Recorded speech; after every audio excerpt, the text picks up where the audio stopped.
everyone. Welcome to Quick Count. My name is Codd Sinclair. Today is Thursday, December 17th, 2020. Today we are watching the Inferno Match between Kane and MVP from WWE Armageddon 2006. The timestamp and where to find this show are in the description box below. And here we go.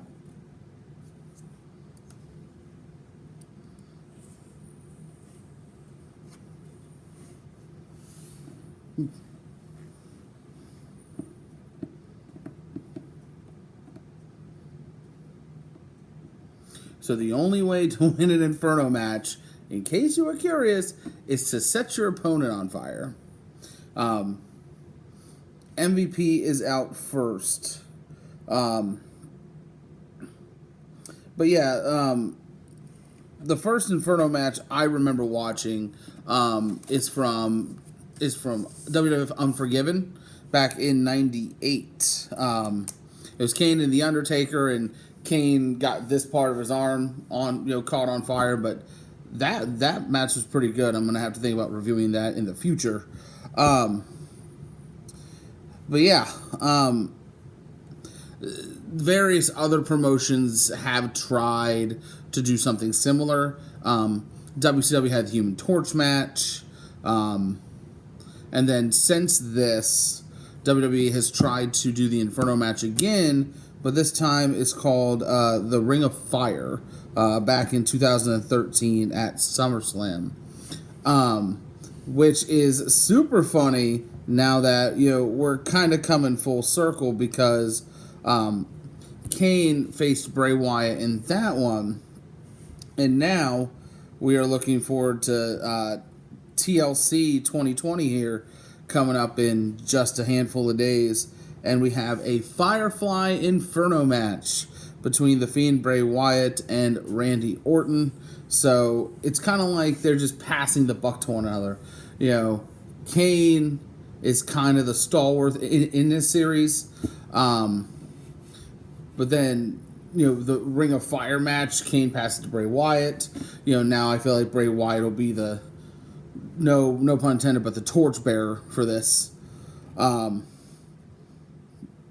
MVP hasn't aged either. That's the crazy thing, is that MVP has withstood the test of time as far as looks go.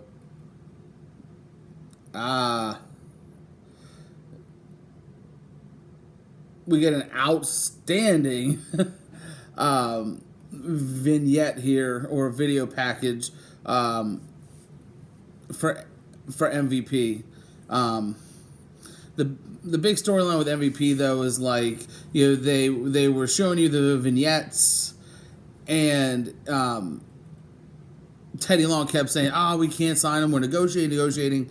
Finally came out and said, we finally got him signed. So this rivalry with Kane has been going on for a couple of months. Very recently, leading up to this show, it's kind of looped the Undertaker and Mr. Kennedy feud into this. There is a match between those two later on the same show. But essentially, where this feud is gone is Kane and MVP had a match on SmackDown. MVP got himself disqualified. So Teddy Long is evening the playing field. They're saying it's going to be an Inferno match. Very interesting to put MVP into an Inferno match. Kane and The Undertaker made sense. But I feel like this is maybe a little forced. But it makes sense. But you do look at him, and MVP does have, kind of the long sleeve top. So you would think that if they were going to do what they did with Kane in the first Inferno match, they were just going to, have his arm a little bit more well protected, put in the fire, have Kane win. But yeah, MVP's work leading up to this has been pretty good. I think there were higher expectations for him. I think they just never pushed. I think they never pulled the trigger when they should have. They had numerous opportunities, but they left him in mid card to upper mid card limbo for too long.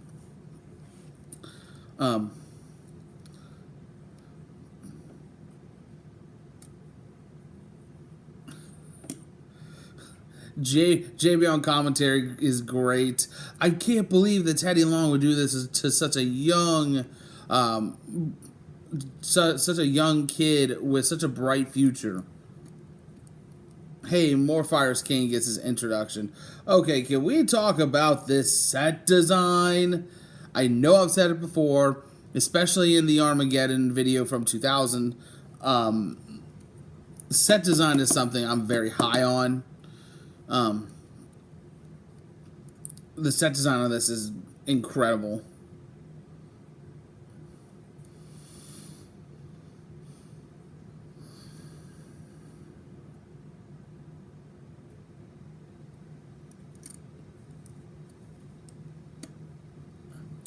Huh.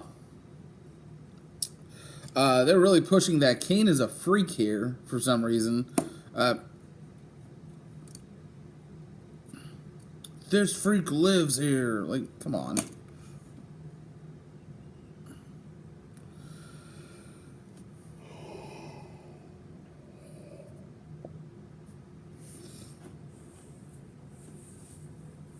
Sick and sadistic.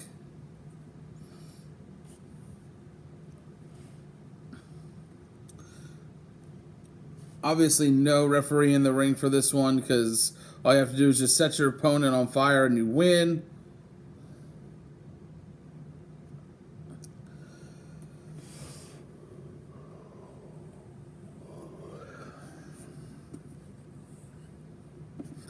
Ooh, big boot from Kane to start.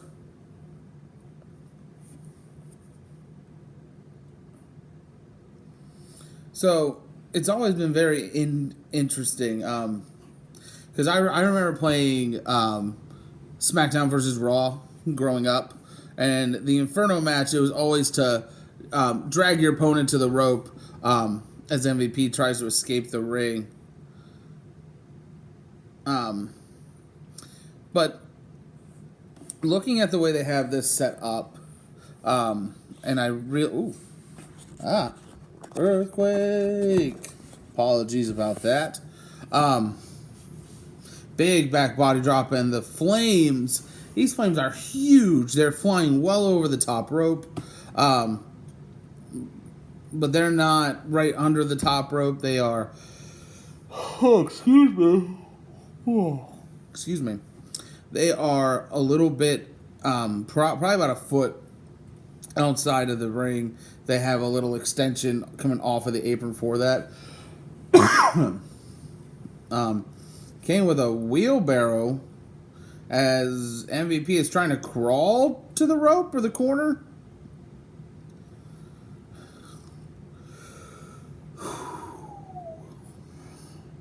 Oh, and then just throws him down.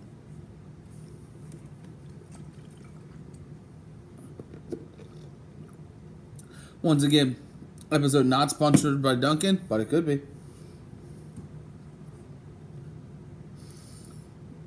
Ooh, Kane puts MVP on the top rope.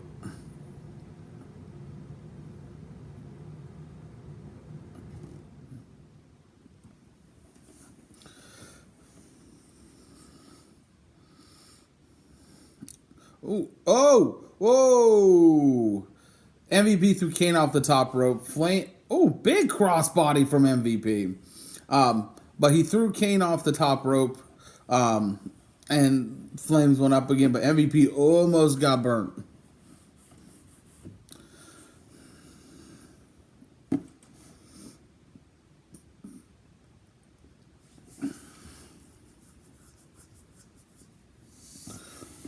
Big boot to the face by MVP.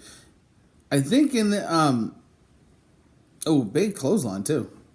MVP is always, especially when he first came on, to SmackDown, and Kane does the Kane sit-up. When MVP first came onto the scene, he was booked as a star. You should have pulled the trigger while the iron was hot. Sorry, you should have struck while the iron was hot. That's the saying. Is MVP going for leg kicks on Kane? Big boot from Kane. It's crazy to see we're watching Armageddon in 2006 on this show, and MVP is on Raw every week in 2020. He's still incredible on the mic. And big chokeslam from Kane.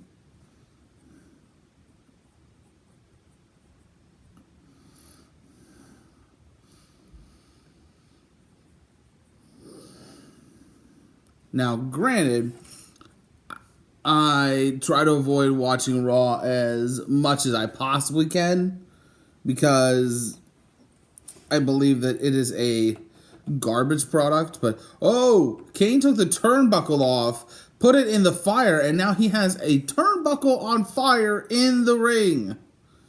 Now, obviously, you can tell that,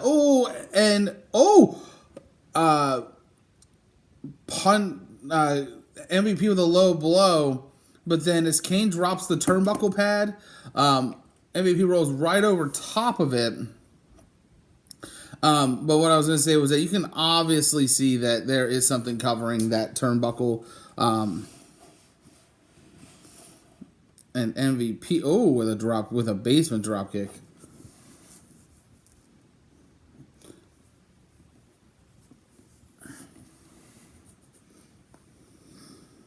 Ooh. Big clothesline by Kane. But we just saw MVP hitting those drop kicks and trying to get Kane closer to the fire.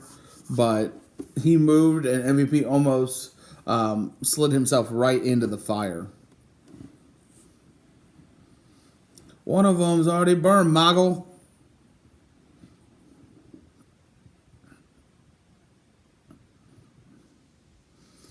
Big clothesline in the corner by Kane. And you know what? This is the validity that they're trying to give MVP, is that they're not calling him MVP right out. I mean, they are because those are his initials. But when they're referring to him on commentary, they constantly refer to him as Montel Vontavious Porter, which I absolutely adore. I think it's great. Big side... Dang it, Michael Cole. He can't add walk in there. He says, and a side slam from Kane. Okay, it's a sidewalk slam. You're too lazy to say walk? Sidewalk slam? Michael Cole, him and Josh Matthews, probably two of the worst commentators going here in 2020. MVP tries to escape again, gets to the top turnbuckle, but Kane pushes him off, but he falls into the announce table. There goes Kane. I see a clothesline coming. And yep.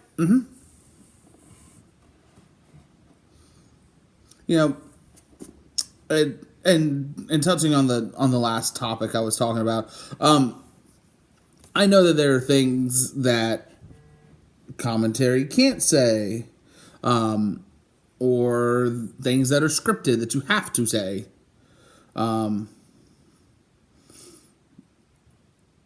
They're fighting each other, throw their opponent into the fire. But like why can't we say sidewalk slam? Might be that Michael Cole is just a moron or doesn't care.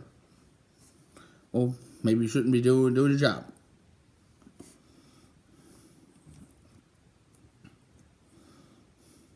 JBL, did Kane just smile at the fire?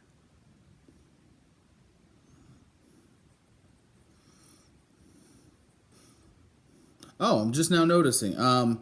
right here in the background, everything is okay. I'm safe. That's just a sprinkler replacement. I just have to patch the hole.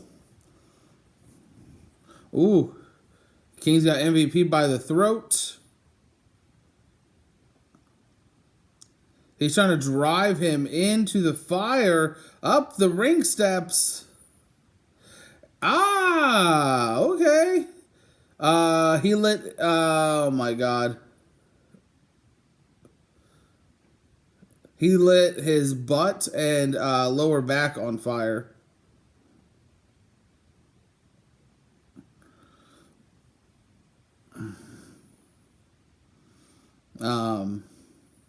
Anticlimactic ending a little bit. I'm fine with it, but just choking him as he's walking MVP backwards up the ring steps right into the fire. Kane is your winner in this Inferno match. I'm gonna give it a 1 count. It was a serviceable match. It's definitely alluring to see a ring surrounded by fire. But good on WWE for having those precautions in place.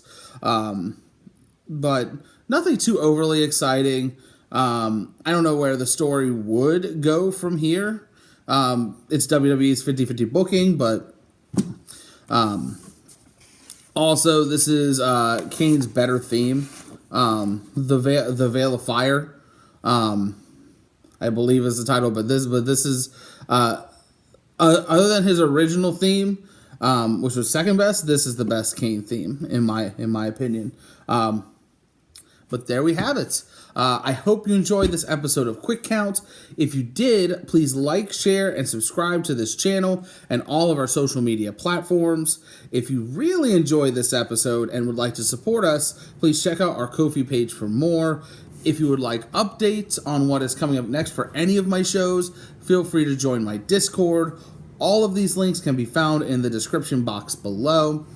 Once again, my name is Codd Sinclair. Thank you for watching, and we will see you next time.